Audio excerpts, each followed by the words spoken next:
высоты поста, веренного старшему смены ГАИ капитану Заруку, открывался прекрасный вид на нижнюю заднюю часть грандиозного монумента, олицетворяющего Петра Великого. Верхнюю часть Зарук видеть не мог, мешал козырек фуражки. Собственно, у Зарука, как у человека глубоко сельского, к монументальному искусству было очень трепетное отношение. Особенно трепетал он от бронзовых памятников. Это ж какие люди раньше были! Ежели на них такую уйму драгоценного металла в условиях экономического кризиса не пожалели потратить. Уважительно говорил Зарук, затесавшись в группу туристов. Это ж сколько полезных вещей можно было сделать. Ручек дверных, крышек канализационных. В ответ капитан всегда замечал согласное кивание голов. Особенно часто кивали японцы и фотографировались потом с Заруком на фоне монумента, приговаривая: «Русский капитан холосый». Заруку это льстило. Экскурсоводы его, правда, не любили, но и не гнали. Пользуясь таким расположением, Зарук бывало присаживался на парапет Москва-реки, не спеша закуривал папироску, и когда вокруг собиралось побольше людей, начинал свой рассказ. Вот, говорят, раньше Петр-то вовсе и не Петром был, а Колумбом. О как!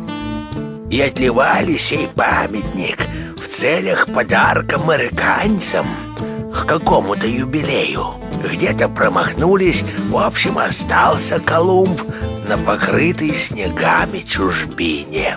Ребята наши, которые в ночную смену в наряде, рассказывали мне по секрету: наступит ненастье, закружит пурга по застывшей реке, и после полночного боя курантов оттуда... Капитан поднимал вверх полосатый жезл. С высоты доносится, бывает, громовой звук, похожий на стон, в котором можно различить лишь одно слово — «Зура». Что это за слово нашему личному составу неизвестно, но страшно. Публика тихо расходилась. Некоторые даже сочувственно хлопали Зарука по плечу. Понимали, значит, что служба в ГАИ не сахар. Так, под знаком монументального искусства, под творческим давлением гигантской фигуры Петра Колумба проходили трудовые будни капитана Зарука. Одухотворенный сопричастностью с чем-то великим, хоть и не очень понятным, водителей он не останавливал и не штрафовал. А возвращаясь вечером домой, уставший, но довольный, наскоро перекусив, Зарук закрывался в кладовке и начинал творить. Он лепил из пластилина бюстики своих сослуживцев, но вершиной его творчества была уменьшенная копия Петра Колумба с полосатым жезлом и в милицейской фуражке.